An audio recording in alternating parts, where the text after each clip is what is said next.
Welcome to humanity. This is our one. Whatever it takes, we got to say whatever it takes is what it took. This is Brock Lesnar, and you're listening to FightNet Radio. Hi, this is Manny Pacquiao. I'll fight anybody on FightNetRadio.com. But it's a fact. You know what I mean? How dare them even challenge me, these fighters? You know what I mean? You know what I mean? With their primitive boxing skills. You know what I mean? They're as good as dead. Hi, everybody. Welcome to the live press conference of FightNet Radio. My name is lee-honish. I'm joined by Andrew Labouche. That's right. FightNet Radio is breaking news. I'm in Las Vegas today, and I am live at a press conference being held. Andrew is the only invited press to this press conference. How are you today, Andrew? Doing good, Lee. All right, are you ready for the big press conference? Yes, sir. I have agreed with the promoter, my half of the contract, to fight Floyd Mayweather.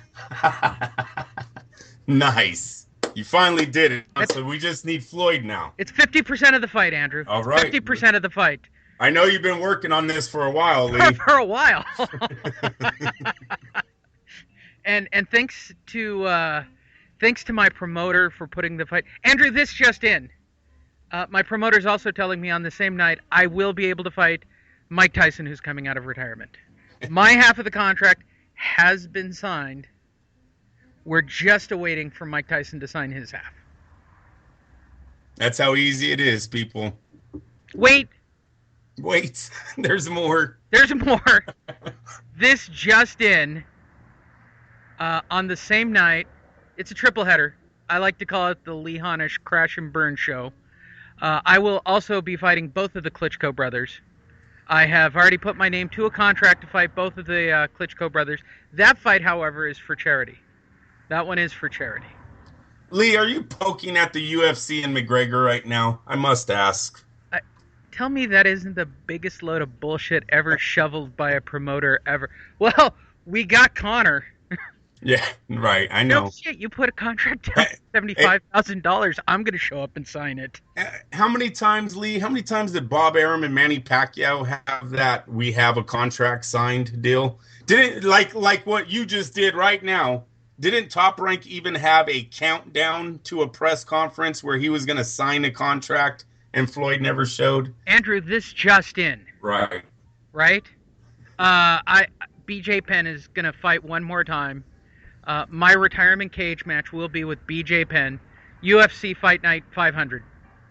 I'm just waiting for the other half of the signatures because whatever Lee, I'm going to be honest with the people right now. I have a source, not going to name it, but he's confirming that everything that you're saying. I have that source. Right. And why not? Because that's just the way the media is playing crap out these days. Right. So I do apologize if the sound isn't as good as it normally is for FightNet Radio. I am out on Las Vegas right now at a little card table, signing contracts and taking questions from passersby. Nobody's asked any questions yet, Andrew, so I guess we could talk about other news other than Conor McGregor still isn't fighting Floyd Mayweather, which I just can't believe that everybody got sucked into that whole he signed his half of the contract. Really? That is, you know my thoughts on it, Lee. The UFC's they're doing all they can to get Floyd to sign. I think Floyd has another option. I think he might have two options. Check this out, people. September 16th, Floyd might have two options. Because let me tell you, if Canelo somehow beats Triple G, you better believe Floyd's coming back for Canelo, the rematch. That did what, 2.4 million buys last time? Yeah. How many buys do you think that does on number 50? So what you're saying is you don't think Triple G's happening? You think it's Mayweather now? No, sir. What I'm saying is if somehow Canelo can come out of that fight with the victory, better believe Floyd's coming after him. I think Triple G and Canelo, it's signed. It will be delivered. The fight isn't big unless Canelo can beat Triple G. If Canelo beats Triple G, now we rewind the tape from 5 years ago, and Canelo once again will be fighting to be the number one fighter in the world, in the sport. I thought he was that guy 5 years ago, Lee. You remember, you know it. You bring it up all the time. Yes. if he beats Triple G, you lost your daughter's college money on it. Stop it. But if he beats Triple G, we're to that moment again. So no, I believe Floyd has two options here. The UFC, they thought they had the leverage going in because truly boxing did not look like it had a star that could give Floyd the type of payday that he wants to come back to the ring. Well, now next week we got Cal Brook fighting Eroy Spence.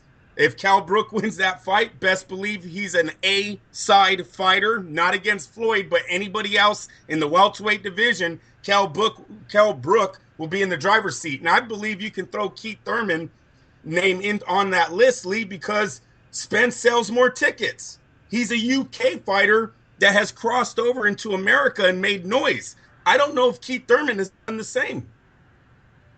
Yeah, I'm with you. I'm with you completely. But I don't want to talk about actual news. What I want to talk about is usually me, but in this particular case, what the hell happened with Team Durrell this weekend and the cheap shot in the ring? What the heck?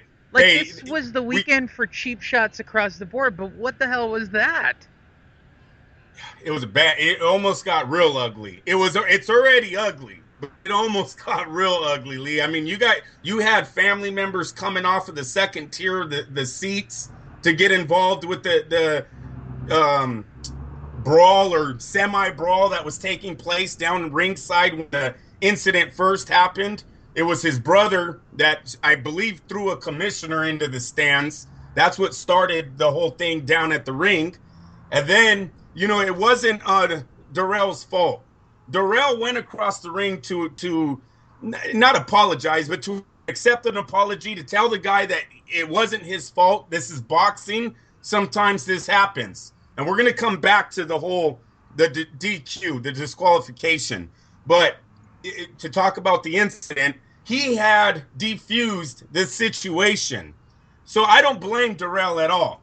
It's his freaking uncle that goes over there like he's going to talk to the other trainer and then totally blindsides the fighter. And excuse me for not being able to pronounce the man's name, but blindsided him, gave him a cheap shot, and made put the sport in a bad light once again. The uncle will never look at Lee. He's back to an 8-5, right?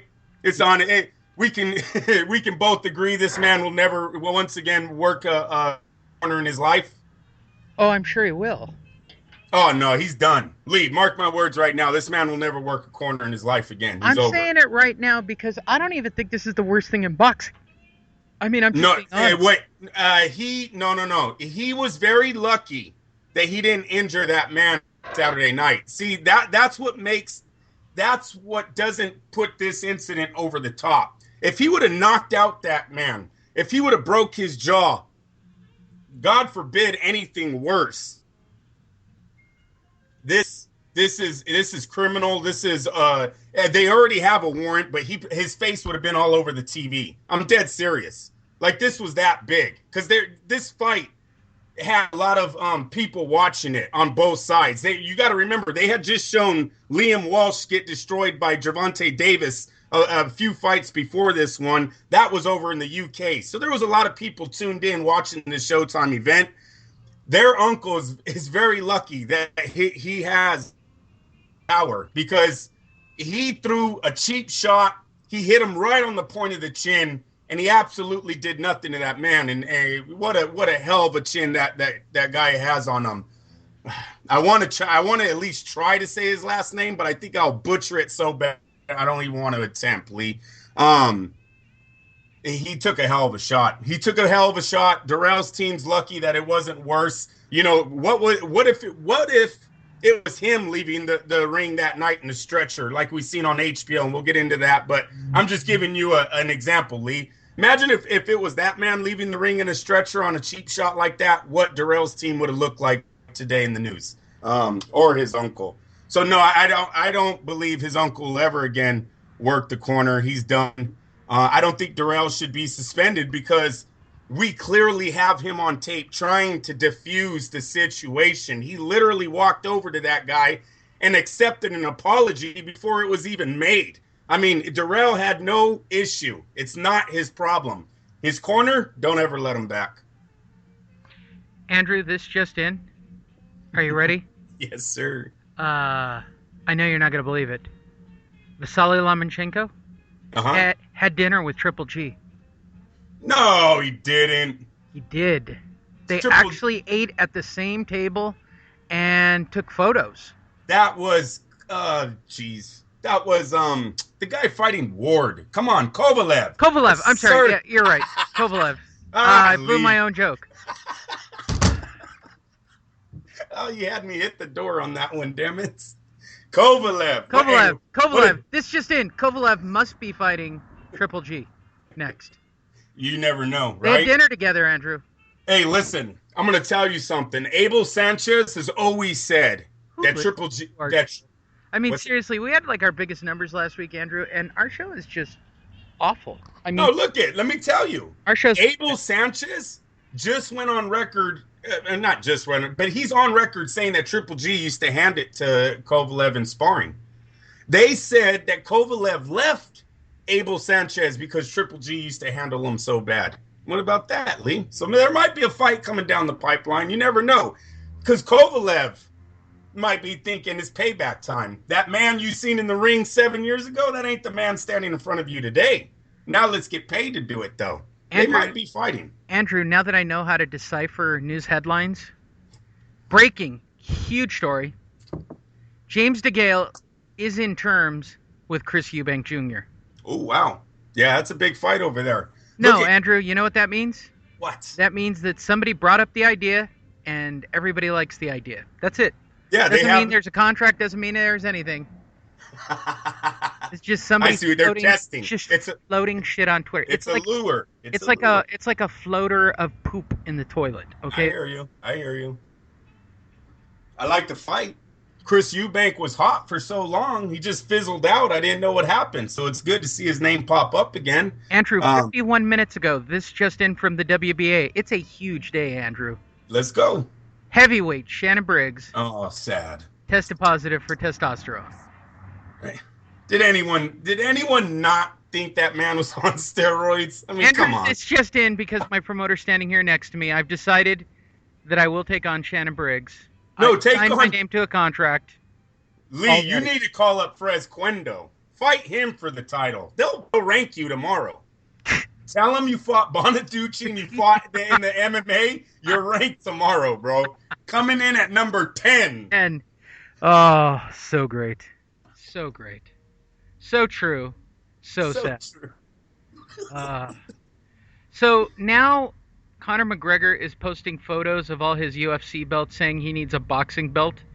Is he aware that Floyd doesn't have a belt?